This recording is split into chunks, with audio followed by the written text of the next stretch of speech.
Boa tarde a todos e a todas. É um prazer estar aqui mais uma vez. Eu sou a professora Silvia Cardoso, a minha disciplina é Ciências.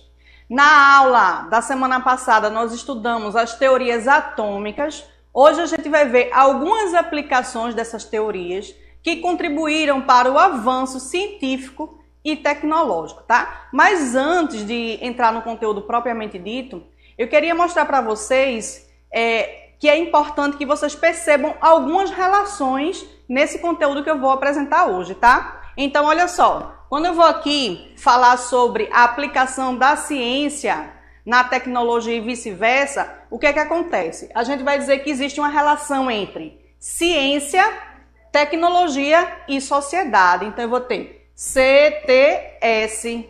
O desenvolvimento da ciência afeta o desenvolvimento da tecnologia e afeta o desenvolvimento da sociedade. Eles estão intrinsecamente relacionados. Então, toda vez que eu avançar na ciência, eu avanço também na tecnologia, avanço na sociedade e assim vai acontecer no processo de desenvolvimento, tá certo? Então, por isso que é tão importante investir em ciência e tecnologia para que a sociedade ela desenvolva. Vamos agora aqui para a tela para ver o nosso primeiro slide, tá? Eu estou trazendo para vocês aqui uma situação de uma substância, um pó azulado, que tem um brilho azulado, e quero colocar uma pergunta para vocês, né? Se de repente você encontrasse esse pó em algum lugar, o que é que você faria? Você tocaria nesse pó? Você mostraria para as outras pessoas? O que é que você faria, né? Isso é uma pergunta interessante no contexto da química, porque sempre que a gente encontra uma substância química que a gente não conhece, como é que a gente deve proceder em relação à manipulação dessa substância química? Isso é uma questão que a gente vai discutir na aula de hoje, porque a gente precisa conhecer as propriedades dessas substâncias químicas, né? Então, eu vou trazer para vocês aqui um caso. Eu fiz um resumo de uma história e montei para vocês um quadrinho do caso do Césio 137. Foi um acidente radioativo que aconteceu na cidade de Goiânia, certo? E foi o maior acidente radioativo no mundo. E aí, esse caso acontece... Vamos ver aqui o quadrinho. Eu fiz um resumo da história para vocês em quadrinho. E a história ela começa em Goiânia, em 13 de setembro de 1987, né? Uma máquina de radioterapia é deixada para trás em um hospital abandonado. A máquina ela é encontrada por dois catadores que removem a cápsula contendo Césio 137. Então, um diz para o outro: deve valer um bom dinheiro. Vamos levar para Devaí do Ferro Velho. Devaí, o dono do ferro velho, compra a máquina e seus funcionários abrem e encontram na cápsula 19 gramas de césio. E ele vê um pó brilhante, com brilho azul, muito bonito, né? E ele se encanta com esse brilho, que bonito. E aí ele pega esse pó e vai levar para sua casa, vai mostrar para sua família. Olha aqui no quadrinho, toda a família admirada, né? Nossa, uau, que coisa bonita, que brilho bonito, né? Então, eles, pensando ser algo de grande valor, Devaí leva para casa, mostra para os amigos e familiares que ficam encantados com o brilho. Só que acontece que 2 semanas depois, a mulher de Devaí começa a perceber que essa substância está afetando negativamente a saúde das pessoas da sua família, né? Então, a esposa do dono do ferro velho percebe que todas as pessoas expostas ao pó brilhante ficavam doentes. E aí, o que é que ela faz? Ela, intrigada com essa situação, ela leva a cápsula para a vigilância sanitária, que imediatamente identifica a substância como sendo uma substância radioativa. Olha no quadrinho que mostrando o símbolo que indica a presença de uma substância radioativa, a presença de radiação, né? Desculpa. Então, o que é que acontece? Depois que se descobre que se tratava de uma substância radioativa, no dia 30 de setembro de 1987, técnicos da Comissão Nacional de Energia Nuclear e policiais militares começam a descontaminação da região. E aí o que acontece? Eles coletamos 6.000 toneladas de material radioativo. Então as pessoas tiveram que deixar as suas roupas, objetos, né? Eles fizeram uma vistoria nas casas. Então removeram tudo que eles detectaram que tinha radioatividade. Tiveram que fazer, vamos dizer assim, um buraco, uma vala com paredes de concreto bem grossa, com chumbo, para colocar todo esse material radioativo enterrado para que não contaminasse. A região ficou isolada durante muito tempo e enfim, né, foi um acidente radioativo que afetou várias vidas, várias pessoas, deixou várias pessoas doentes e também causou mortes. E aqui nesse último quadrinho, a gente vai ver que oficialmente 4 pessoas morreram devido à exposição à radiação. Mas de acordo com a Associação de Vítimas do Césio 137, o número de vítimas é bem maior. Nós temos aqui no quadrinho um símbolo desse acidente radioativo, que foi uma criança, Leide das Neves, que tinha 6 anos na época. Ela ingeriu o pó, ela manipulou o pó e ela foi a primeira vítima da doença. Ela morreu com 6 anos de idade por conta desse acidente. Então, diante desse caso, gente, qual a minha proposta para a aula de hoje? Essa é uma proposta de atividade que eu vou tentar fazer uma dinâmica aqui com vocês na videoaula, mas poderia também ser feita uma dinâmica na sala de aula. A gente tem aqui 4 questionamentos na cor vermelha, amarela, azul e verde. A gente poderia, vamos supor, se fosse na sala de aula, formar grupos para discutir, para pesquisar sobre o assunto, tá? Mas como a gente está trabalhando dessa forma através da videoaula, eu vou tentar fazer uma dinâmica com vocês, onde vocês vão pensar nessas perguntas, especialmente nessas 2 últimas perguntas, que é o azul e o verde, e nos comentários vocês podem enviar pelo WhatsApp opiniões de vocês sobre essas perguntas. Então coloca o contato do WhatsApp na tela para que os alunos possam colocar as suas opiniões. Então, à medida que vocês forem vendo alguns detalhes desse assunto, você vai desenvolvendo uma opinião a respeito dessas perguntas, tá? E vocês podem mandar essa opinião para a gente comentar aqui no final da aula. Então, vamos lá para as perguntas, tá? Então, a primeira pergunta que eu quero trazer para vocês é o seguinte: como funciona a máquina de radioterapia? Por que essa pergunta? Porque no acidente do Césio 137, eles retiraram a cápsula de dentro de uma máquina de radioterapia, que estava abandonada no hospital, né? Aí vem a segunda pergunta: e o que é o Césio 137? Que prejuízos ele pode causar à saúde? Isso aqui eu vou explicar para vocês, certo? E as 2 últimas perguntas seriam o seguinte: quais foram as principais vítimas do acidente e quem são os culpados pelo desastre? Isso aí vocês podem mandar a opinião de vocês. E a última: o caso Césio 137 foi um acidente ou foi um crime? Então vamos pensar sobre isso ao longo da aula.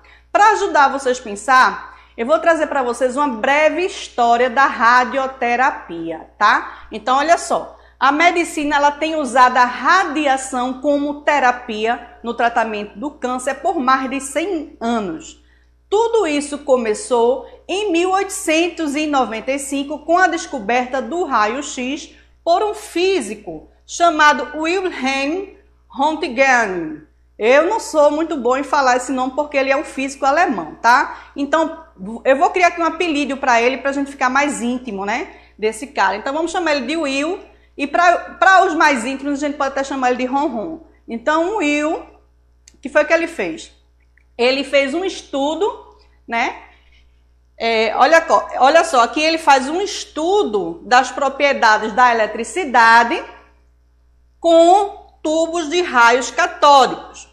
Quando de repente ele notou a emissão de um tipo de radiação que ultrapassava determinados materiais. Além disso, descobriu que as emissões eram capazes de impressionar uma chapa fotográfica. Então, na imagem você vê aí ele num diálogo com a sua esposa, né? Mostrando para ela o resultado do experimento. Ele mostra que quando ele coloca a mão na frente do raio que ele descobriu, né? ele conseguia imprimir na chapa fotográfica a imagem do interior da mão dele, dos ossos. E aí ela, olha a cara dela, gente. Eu imaginei aí uma fala para ela, né? Ela tá olhando assim, ai que horror, né? Tá um negócio meio esquisito, meio assustador. E aí, aqui acontece a descoberta do raio-x. Aqui é o aparelho que ele usou, certo? Então, por que raio-x? Ele, no momento da descoberta, né, ele fez, vou chamar de raio-x. Por quê? Porque ele não sabia a natureza dessa radiação, ele não sabia explicar o que era essa radiação. Então, ele chamou de raio-x. A compreensão da natureza desse raio-x, ela vem com a evolução dos modelos atômicos, com os estudos de Rutherford e Bohr, que a gente vai ver um pouco mais à frente, tá? Mas continuando aqui no estudo do raio-x, a gente vai ver um pouco da aplicação do raio-x em exames de imagem. Então, quando ele descobriu lá, o que foi que ele fez? Ele pegou a esposa e disse, senta aí que eu vou tirar um raio-x da tua mão. Colocou ela sentada na cadeira lá e, olha, não se preocupa não, que nem vai doer. Coloca a mão e ela colocou a mão e saiu aqui, essa imagem aqui da mão dela. Essa aqui foi o primeiro raio-x da história. Foi feito da mão da esposa do cara que descobriu o raio-x, né? Então, o primeiro raio-x, ou melhor, radiografia, foi da mão da esposa dele, que era Ana Berta. E esse raio-x saiu com anel e com tudo. Por conta dessa descoberta do raio-x, ele ganha o Prêmio Nobel de Física em 1901, beleza? Então foi uma grande descoberta que possibilitou avanços na medicina, porque a partir daí foi possível estudar o corpo humano através dos exames de imagem para detectar a fratura em ossos, entre outros problemas de saúde que podem ser detectados nessa forma de imagem. Aí só para acrescentar um pouco mais aqui, que eu não coloquei no slide, né? O raio-x ele atravessa com facilidade as partes menos densas, tecidos e músculos, e ele é absorvido pelos ossos, então por isso que dá o contraste. E a gente vai continuar falando da aplicação do raio-x agora na radioterapia. Radioterapia quer dizer tratamento, tá? Então, em paralelo à descoberta do raio-x, vem também um outro pesquisador, M. Gruber, em Chicago, e foi o primeiro físico a usar o raio-x para o tratamento contra o câncer, começando em 1896. Então, ele pegou o raio-x e aplicava nos tumores para diminuir e tratar os tumores. E aí vai ocorrer vários avanços nessa radioterapia, nos exames de imagem, com a descoberta da radioatividade, né? O campo da radioatividade começou a crescer no início dos anos do ano de 1900, em grande parte devido ao trabalho pioneiro da cientista Marie Curie, que descobriu os elementos radioativos do polônio e do rádio em 1809, e isso começou a nova era no tratamento médico e na pesquisa. E aí a gente vai ver aqui as conquistas de Marie Curie. As conquistas dela incluem a teoria inclui a teoria da radioatividade, termo que ela mesma cunhou, foi ela que criou essa palavra, radioatividade, técnicas para isolar isótopos radioativos e descoberta de 2 elementos radioativos, o polônio e o rádio. Por conta dessas conquistas, Marie Curie, ela é a única mulher, a única pessoa na história da ciência que tem 2 prêmios Nobel. Um prêmio Nobel de Física, que foi agraciado em 1903, e o prêmio Nobel de Química pela descoberta dos elementos químicos em 1911. Então, é a única pessoa no mundo, nem Albert Einstein, tá? Então, isso aí representa um grande marco para o trabalho da mulher na ciência, para uma sociedade mais justa, uma sociedade igualitária, em que a mulher ela pode mostrar o seu potencial no desenvolvimento da ciência. Isso dá uma discussão muito legal aí, mas tem que ficar para as outras aulas, que a gente tem mais assunto. Então, aqui só uma fala dela, né? Eu imaginei quando ela descobriu essas coisas, né? Ela olhando ali e falando, finalmente descobri que os átomos de alguns elementos químicos são naturalmente radioativos, ou seja, emitem radiação. Chamarei esse fenômeno de radioatividade. E aí ela ficou para a história da ciência. E aí a descoberta da radioatividade também tiveram diversas aplicações na medicina. Aqui a gente tem Marie Curie, que criou um aparelho de raio-x que foi usado durante a Primeira Guerra Mundial, né? Era um aparelho portátil de raio-x para ajudar nos cuidados dos soldados. Esse aparelho ele conseguia fazer um raio-x sem precisar de fonte de eletricidade, sem nada. Por quê? Porque dentro do aparelho ela usou material radioativo. E aí em seguida a gente vai ver outras aplicações da radioatividade, no caso aqui agora da radioterapia externa ou teleterapia, que é um tratamento que pode ser de rádio, césio ou cobalto. No caso do aparelho na história lá de Goiânia, era um aparelho semelhante a esse, né? Que é um aparelho de teleterapia encontrado pelos catadores em 87. E aí como é que funciona esse aparelho liberar a radiação? Essa radiação é aplicada na parte que tiver o tumor na pessoa. Então é uma aplicação localizada com uma quantidade de radiação controlada.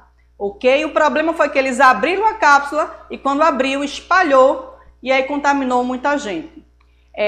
E aí, o que é que a gente vai discutir mais? Marie Curie, ela descobriu a radioatividade, né? Ela descobriu que tinha elementos químicos que emitiam radiação naturalmente, mas ela não sabia explicar a origem dessa radiação.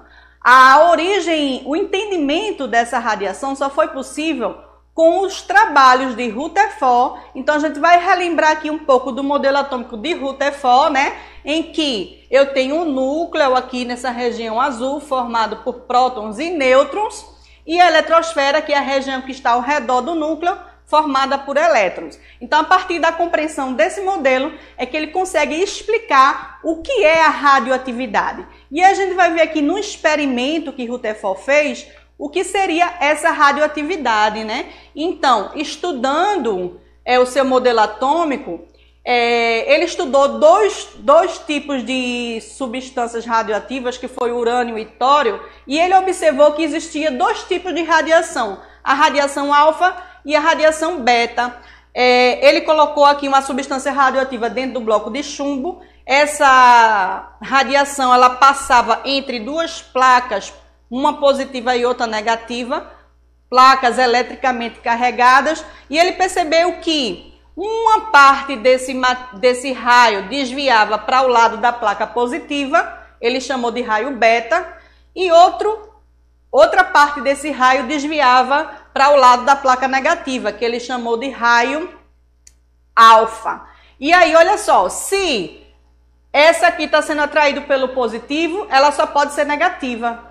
Se esse aqui está sendo atraído pelo negativo, ele só pode ser, essa radiação só pode ter uma partícula positiva. Então ele pensou que os raios alfa continham prótons e os raios beta tinham elétron.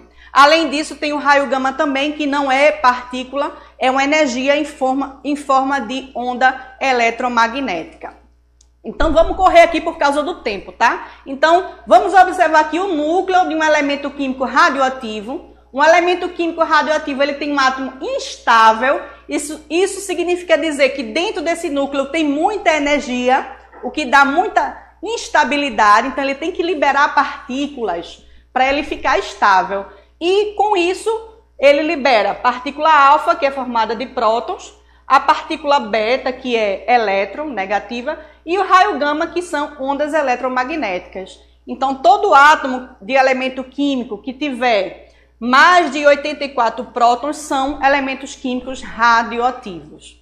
E aí a gente vai perceber as características de três tipos de emissões radioativas, alfa, beta e gama, que eu já falei para vocês que a alfa é positiva, a beta é negativa e a gama é zero. O que é que acontece? Como aqui eu tenho dois prótons e dois nêutrons, a massa da radiação alfa é grande, é 4, né? E o poder de penetração dela nas substâncias vai ser menor. A beta, como já é uma partícula de carga negativa e tem uma massa menor, porque é um elétron só, o poder de penetração é médio.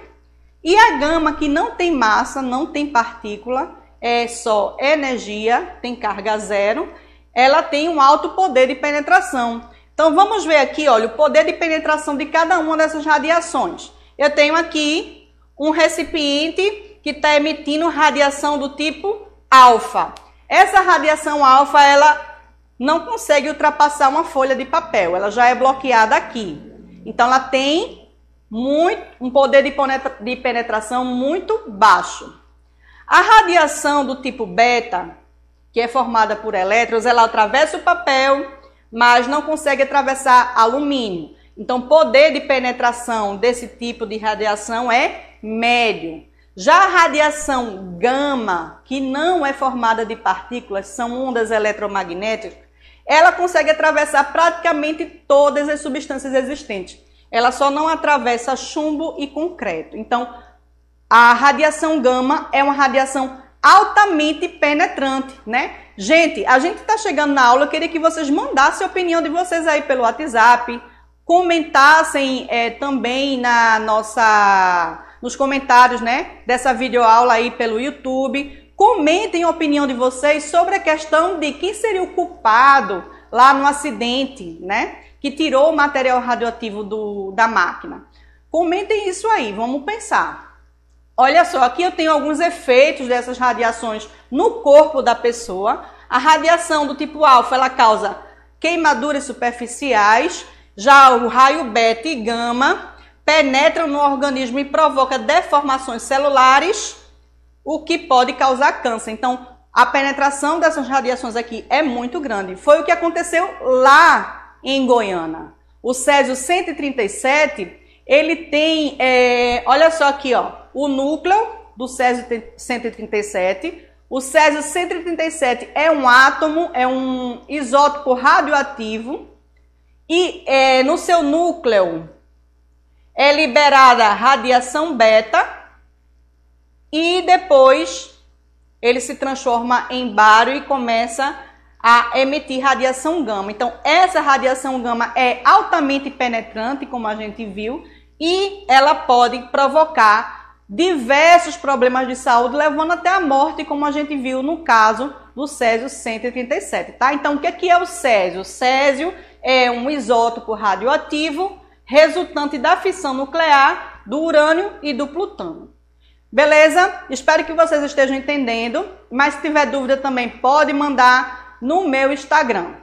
Falta 2 minutinhos para a gente terminar a nossa aula, então eu vou acelerar aqui. Olha só, outra questão é a gente entender por que esse material radioativo emite luz. Essa emissão de luz é explicada pelo modelo atômico de Bohr, em que ele diz que os elétrons estão localizados em camadas e ele solta de uma camada, e quando ele solta de uma camada para outra, ele precisa absorver energia ou liberar energia, e nesse processo de liberação de energia, dependendo da camada que ele estiver, ó, essa energia liberada vai ter uma frequência que vai definir uma cor. Então isso aí já explica a cor dos átomos. Não, então a proposta final seria a gente fazer um júri simulado. A gente teria aqui as vítimas, Leide das Neves, Maria Gabriela, Israel Batista e Admilson, que eram os trabalhadores do ferro velho, né? E a pergunta, quais são as vítimas, a gente já viu, e quem são os culpados do desastre?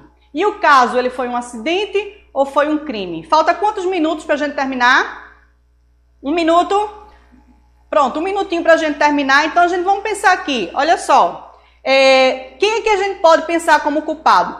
Foram os donos do hospital?